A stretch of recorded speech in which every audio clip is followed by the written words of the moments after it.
Hello mga gagayam! Isang mapagpalang araw na naman po para sa ating lahat. Magluluto ako ngayon ng isang uri ng isdang bato. Isang linggong pag-ibig kung tawagin ito ng mga Katagalugan dito sa amin. Dahil hindi ka nais-nais ang amoy nito pag naluto. At pag kinamay mo pa ay tiyak, kapit na kapit ang amoy nito sa iyong mga daliri. Adwas ang gamit ko bilang pang-aromatics. Walang tapon kasi ito, bukod sa asim na hatid nito, pwede mo ding isama sa pangulam. Kailangan tadtarin lang ng may kapinuhan ang mga talbos at murang tangkay para maisiksik ito ng maayos sa tiyan ng mga iihawin na isda. Siya nga pala, kung bago sa iyong pandinig itong pang-asim na adwas, ay bibigyan kita ng konting info. Ang adwas ay isang uri ng puno na madali lang buhayin. Kaya naman, madami kaming tanim dito sa paligid ng bakuran at bukid.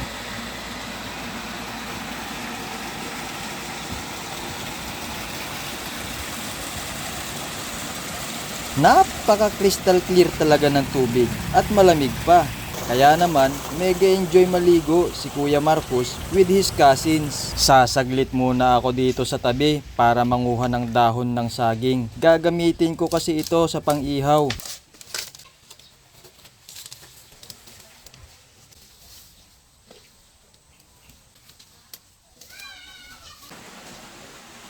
Yan, goods na. At para naman sa ganap na ito, lilinisan ko muna itong isdang bato at may isang pirasong tilapia na kasama. Ayon sa pagkakakilanlan ni Kuya Marcos dito sa isda na ito ay isang trigger fish. Kaya naman nag-search ako tungkol dito at napag-alaman ko nga na ang trigger fish ay may 40 uri at karaniwan silang naninirahan sa mga tropical at subtropical na lugar. Coral Reef naman ang favorite na hangout place ng mga isdang ito. No wonder kaya pala tinawag silang isdang bato. Konting hugas-hugas na lang at maiihaw na din itong trigger fish na ito, na kung tawagin ng mga local fisher folks dito sa amin isang linggong pag-ibig na isda dahil nga sa kanyang kakaibang amoy pag naluto. Maiihalin tulad ang isdang ito sa prutas na durian dahil sa kakaibang amoy nito pag nahinog. At talaga namang tuwang-tuwa ang mga young bloods ng pamilya sa paliligo dito sa malakristal at malamig na tubig. Kitang-kita naman, walang mapagsidlan ng kaligayahan ang mga batang ito.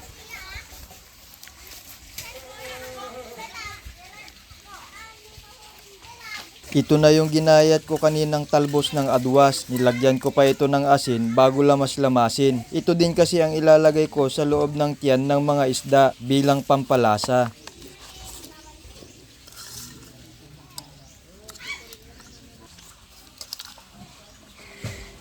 Sa kabilang banda, masayang-masaya naman si Lolong Ped habang pinagmamasdan niya ang kanyang mga apo sa paliligo.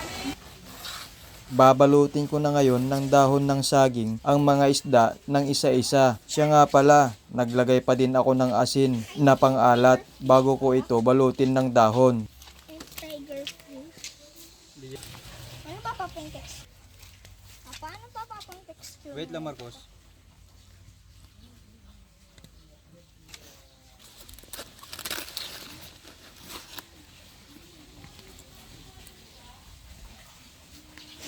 Bilang pangdagdag sa aming ulam ngayong tanghalian, nangunguha naman si Kadamo at Madam ng talbos ng saluyot at bunga ng talong para ipaksiw. Ay, isama na lang natin yung talong dito sa paksiw.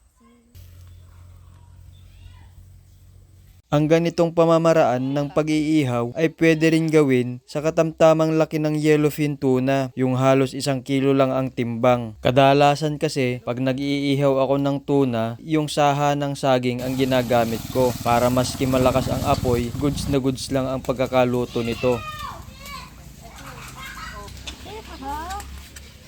Okay, Marcus, thank you. Tilapia ba yan, Papa?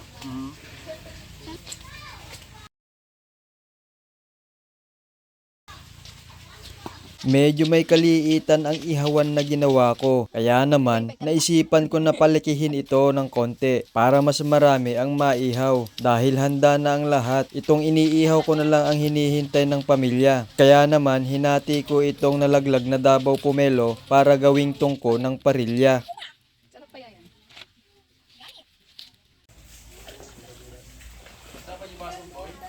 Dapat basit boy. Sige ata ko ako.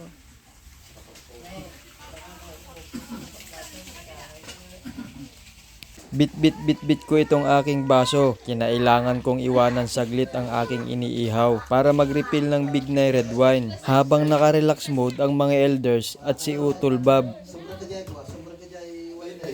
Hindi may mesa nga kahon na atagi ka pa. Hindi pa ba? Hindi buting sa mo. Hindi kahon na atagi pa ba? Nangisali na. Isupin data dyan. Isupin data dyan. Garga akong pelang ito. Isupin data.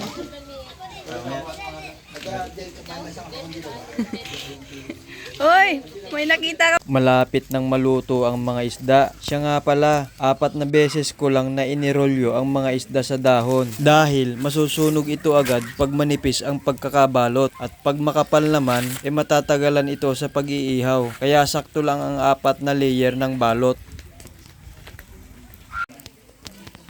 Gandang pakinggan ng reaksyon ng nagbabagang uling sa tumutulong taba ng isda. At eto na nga mga gagayam, malapit nang maluto lahat and ready to serve in just a few minutes. Ano yan, Tita Chi? Ito ay paksiw. Nagkulay. Okay. Siya si Kadamo. Kadamo. Support me mga kadamo. Ano natin, Yel? Gelatin de Espresso. Okay. Good. Ito na ang moment of truth para sa akin na nag-ihaw. Kitang-kita nyo naman na malinis ang pagkakadali ko. Naging tutong yung external part na balot pero sa loob, tamang-tama din ang pagkakaihaw. Diba? Napaka-presentable at walang halong uling ang laman ng kakainin mong inihaw. Kaya hassle-free ang ganitong teknik ng pag-iihaw. At siguradong mag-e-enjoy ka. Sinamahan na ako ni Madam para mapabilis. At ito na nga ang kanyang ideya. Kaya naman, idinirekta ko na ang isda sa nagbabagang uling para ma-expedite ang proseso ng pag-iihaw.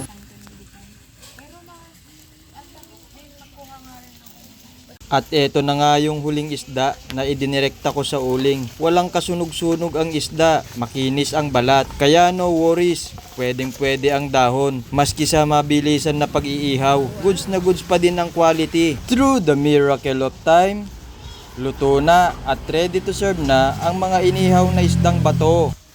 Kakagulo na ang pamilya sa kubol para sa masaya at simpleng tanghalian. Ikaw ba? Ano naman ang paraan ng pag-iihaw mo? Paki-comment na lang sa baba para naman pare-pareho tayong matuto sa iba't ibang uri ng pamamaraan ng pag-iihaw ng isda. Hello guys. Dito na may mga kilawang dada tayo ulang panahon lola. I-video mo na lang. Gusto mo fish? Wow, ang sarap naman ito, ang lambot. Wow. Hayaan nyo at pupunta sila Papa Drian sa dagat at magpapala din siya.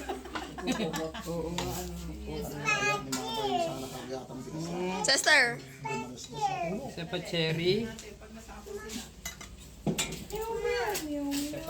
Sili, kalamansi at asin ang sausawan. Ganito ang ganap namin pag linggo. Dito kami nagtitipon-tipon sa farm para ma-enjoy ang presensya ng bawat miyembro ng pamilya. Kaya kung bago ka pa lang dito sa aming channel, i-share mo na ito agad, i-like at mag-subscribe. At huwag mo na ring ipagkait na pindutin ang bell icon para lagi kang updated sa mga susunod kong ia-upload na videos. Hanggang sa muli, paalam!